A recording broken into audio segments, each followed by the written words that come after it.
Good morning friends, welcome to my YouTube channel. నేను చాలా రోజుల తర్వాత, ఆల్మోస్ట్ సమ్ మంత్స్ తర్వాత మీ ముందుకు వస్తున్నాను. సో ఎందుకంటే అప్పటి వరకు మనకు నోటిఫికేషన్స్ లేవు. సో నాకు అనిపిస్తుంది ఏంటంటే త్వరలోనే మనకు నోటిఫికేషన్స్ రానున్నాయి. So get ready for the notifications అండి. సో నేను ప్రధానంగా తెలంగాణ హిస్టరీ మీద దృష్టి పెడుతున్నాను. నా ఫోకస్ అంతా తెలంగాణ హిస్టరీ పైనే ఉంటుందని మీకు తెలియజేస్తున్నాను. నేను శాతవాహనాస్ నుంచి స్టార్ట్ చేస్తాను.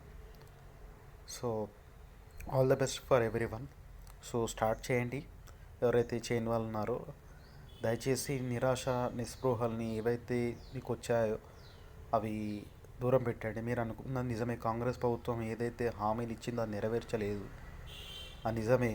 కానీ నేను అనేది ఏంటంటే వాళ్ళు ఎట్లయినా నోటిఫికేషన్ ఇవ్వాల్సిందే ఇప్పుడు. ఎందుకంటే ఖాళీలు ఉన్నాయి. రేపో ఎల్లుండో విధాన పరిషత్ దాంట్లో కూడా ఖాళీలు ఉన్నాయని తెలుస్తున్నాయి. అది కూడా వాళ్ళు త్వరలోనే రిలీజ్ చేస్తారని సమాచారం, అత్యంత విశ్వసనీయ సమాచారం అది. సో సో ఒకదాని వెంట ఒకటి నోటిఫికేషన్స్ అయితే రానున్నాయని నాకు అనిపిస్తుంది. సో మనం ఏంటంటే మనం ముందుగానే రెడీగా ప్రిపేర్ అయితే డెఫినెట్లీ మీరు అనుకున్న టార్గెట్ రీచ్ అవ్వగలరు. So all the best for every so నేను శాతవాహనుల గురించి అయితే మీకు చెప్పాల్సింది లేదు. Satavahanas very important topic. కానీ నేను ఎగ్జామ్స్ నేను కూడా రాశాను కాబట్టి నాకు తెలుసు వాడు ఏ విధంగా ఫ్రేమ్ చేస్తున్నాడు క్వశ్చన్స్ అనేది. సో మనకు అనిపిస్తుంది ఏంటంటే చదివినట్టే అనిపిస్తుంది, కానీ మనకు అక్కడ నుంచి కరెక్ట్గా గ్రాస్ప్ చేయలేము. సో ఎగ్జామినర్ ఏ విధంగా క్వశ్చన్స్ ఫ్రేమ్ చేస్తున్నాడు అనేది మీరు దృష్టి పెట్టాలి. ఎక్కడి నుంచి ఏ కోణం నుంచి ఇస్తున్నాడు.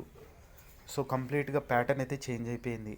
ఇప్పుడు దాదాపు 4 మల్టిపుల్ చాయిస్ క్వశ్చన్స్ ఉంటే కనీసం మీకు 2 తెలిస్తేనే ఆన్సర్ చేయగలే పరిస్థితి. అంటే ఆల్మోస్ట్ యూపీఎస్సి సిలబస్, యూపీఎస్సి లెవెల్లో ప్రిపేర్ అవుతేనే మనము కొట్టొచ్చని దీని ద్వారా పాత ప్రశ్న ఎగ్జామ్స్ అంటే గత ఎగ్జామ్స్ ద్వారా మనకు తెలుస్తుంది. సో అన్ని కోణాల్లో మనం చదవాల్సి ఉంటుంది.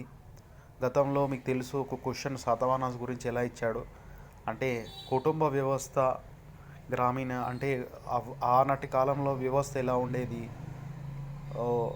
అంటే బానిస వ్యవస్థ ఉండేదా అనే ఒక క్వశ్చన్ మనకు గతంలో అడగడం జరిగింది. సో ఆనాటి కాలంలో అంటే మనం అనుకున్నాం బిరుదులు, నాణ్యాలు, వారి పరిపాలన దీని మీద మనకు వస్తాయని మనం అనుకున్నాం. కానీ ఎగ్జామినర్ చాలా తెలివిగా, చాలా పకడ్బందీగా క్వశ్చన్స్ ఇస్తున్నాడని తెలుస్తుంది.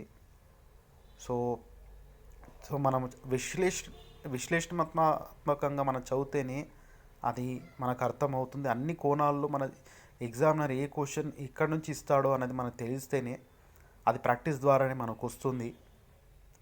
సో ఆ విధంగానే మనం చదవాలి. సో గౌతమిపుత్ర శాతకర్ణి గొప్పవాడని తెలుసు, ఆయనకున్న బిరుదులు తెలుసు, కానీ దాని నుంచి ఒక్క క్వశ్చన్ కూడా మనకు రాలేదు. సో శాతవాహనుల పరిపాలన ఇప్పుడు ఓడరేవులు కానీ ఇవి చాలా ఇంపార్టెంట్ ఫ్రెండ్స్. ఇవి చదువుకోవాల్సింది.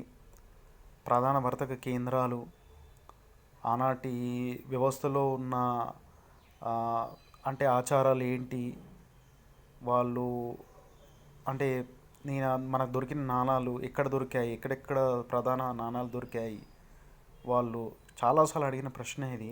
నాణాల్లో ఓడరేవు గుర్తున్న నాణం ఏ రాజుల కాలంలో అంటే యజ్ఞశ్రీ శాతకర్ణి కాలంలో చేశారు అంటే ముద్రించబడ్డాయి అని మనకు తెలిసింది. అంటే అదేవిధంగా శాస్త్రకారుల ప్రకారం అంటే సుక్తాంకర్ కానీ శ్రీనివాస అయ్యంగర్ కానీ వీళ్ళు ఎవరైతే శాస్త్రకారులు ఉన్నారో, పరబ్రహ్మ శాస్త్రి కానీ, వీళ్ళ కోణాల్లో వాళ్ళు చెప్పేది ఏంది, వాళ్ళు కనుక్కున్నది ఏంది కూడా మనము చదవాల్సిన పరిస్థితి ఫ్రెండ్స్. సో అంత విశ్లేషణ ప్రతిదీ మనము చదవాల్సి ఉంటుంది. సో నేను ప్రధానంగా శాతవాహనుల కాలము మీకు తెలిసిందే.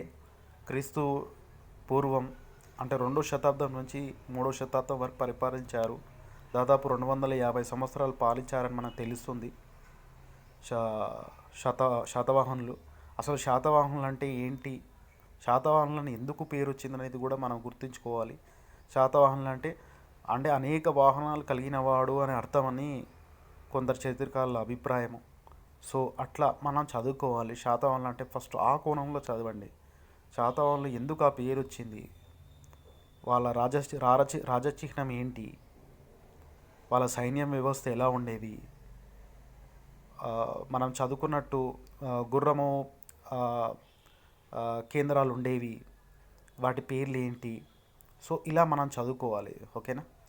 సో నేను ఈ రోజు నుంచి రెగ్యులర్గా వీడియోస్ చేస్తాను కాబట్టి మీకు అన్నీ నేను క్లియర్గా చెప్తాను. So get ready friends. Thank you.